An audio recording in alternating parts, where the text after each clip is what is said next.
আমাকে কেউ যদি আঘাত করে আমি তাকে রসগোল্লা খাওয়াবো না।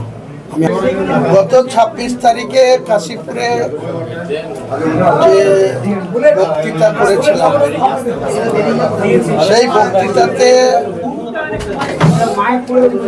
আমার বিরুদ্ধে একটি এফআইআর লজ হয়েছে, যার কেস নাম্বার 219/2026, ডেটেড 27/6/2026।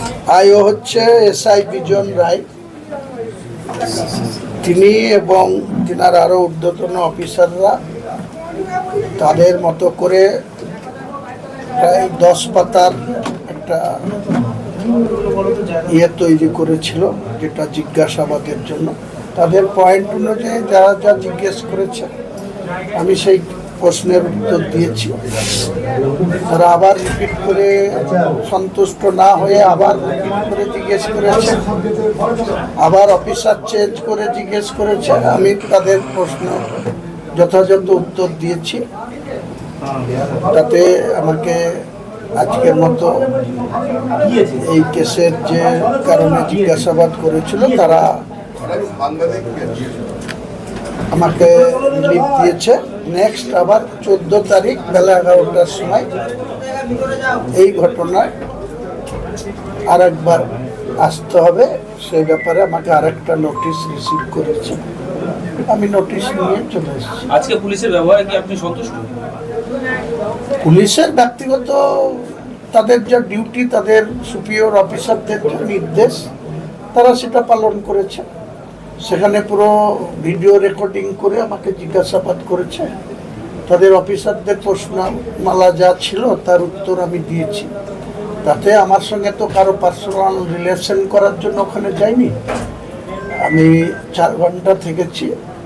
আমাকে যা যা প্রশ্ন করেছে আমি তার উত্তর দিয়েছি যথাযথ। অফিসার চেঞ্জ করে করে প্রশ্ন করেছে, আমি তার যথাযথ উত্তর দিয়েছি। না না, আইও আর আরেকজন অফিসার। 14 তারিখে যাচ্ছেন? নিশ্চয়ই সে চুক্তি করে যাননি, আর আজকে রেজিনগরে গেলেন। সেই নিয়ে সেই প্রসঙ্গে কোনো খারাপ মন্তব্য বা কিছু বলেছিল থেকে কিছু জানিয়েছে? না না, শক্তিপুরের বিষয় শক্তিপুর দেখতে।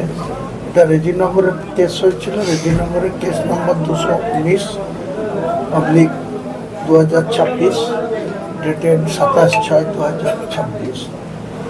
আন্ডার সেকশন যা যা ছিল সেই অনুযায়ী প্রায় 12-14 পাতার প্রশ্নমালা তৈরি করে রেখেছিল। তাদের অফিসাররা যেভাবে আমাকে জিজ্ঞাসাবাদ করেছে, যা যা প্রশ্ন রেখেছে, আমি তার যথাযথ উত্তর দেওয়ার চেষ্টা করেছি। মধ্যে একবার আমার প্রশ্নের উত্তরে সন্তুষ্ট না হয়ে আবার তারা অফিসার চেঞ্জ করেছে।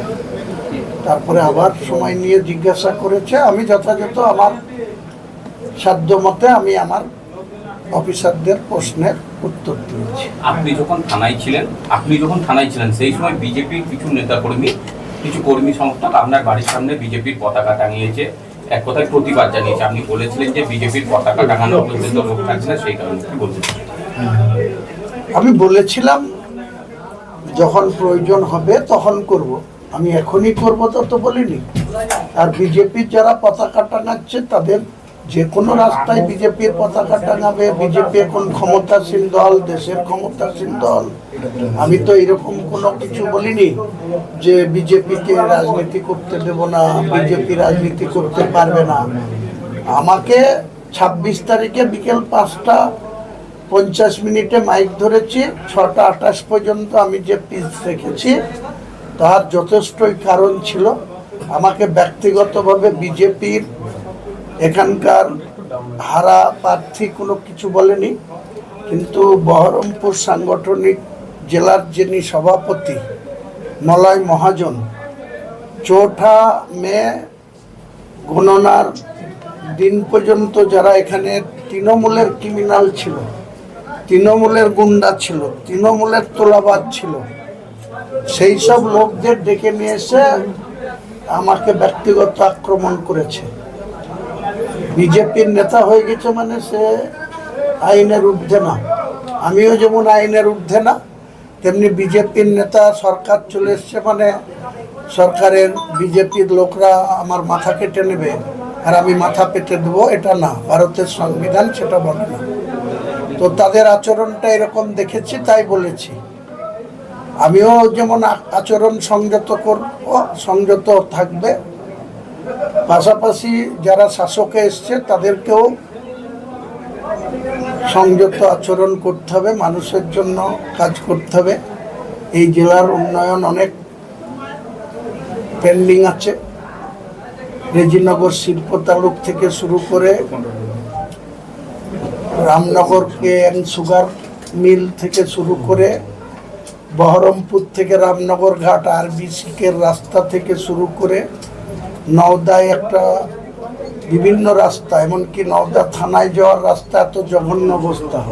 তাছাড়া ত্রিমোহিনী থেকে দুধসর রাস্তা মানুষ চলাচলের উপযুক্ত না, সেগুলাকে আমি লিখিতভাবে মাননীয় মুখ্যমন্ত্রীর কাছে মালদার প্রশাসনিক মিটিংয়েও ডাক পেয়েছিলাম, সেখানেও দিয়েছি। আবার যথারীতি 18 তারিখে যেদিন বাজেট সেশন হয়, মাননীয় গভর্নর অফ ওয়েস্ট বেঙ্গল যেদিন তার পিচ রাখে, তারপরে মাননীয় মুখ্যমন্ত্রী আমাদের বিধানসভার মুর্শিদাবাদ জেলার যারা নির্বাচিত সদস্য, বিজেপি, কংগ্রেস, টিএমসি, আমজনতা উন্নয়ন পার্টি সকলকেই সেখানে ডেকেছিলেন উন্নয়ন নিয়ে আলোচনা করার জন্য।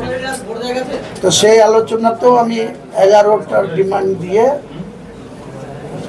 ওনার হাতে দিয়েছি, মুখ্যমন্ত্রীর হাতে দিয়েছি, এবং মুখ্যমন্ত্রী সেটা বলেছে প্রাপ্তি স্বীকার করে উত্তর দেওয়া হবে।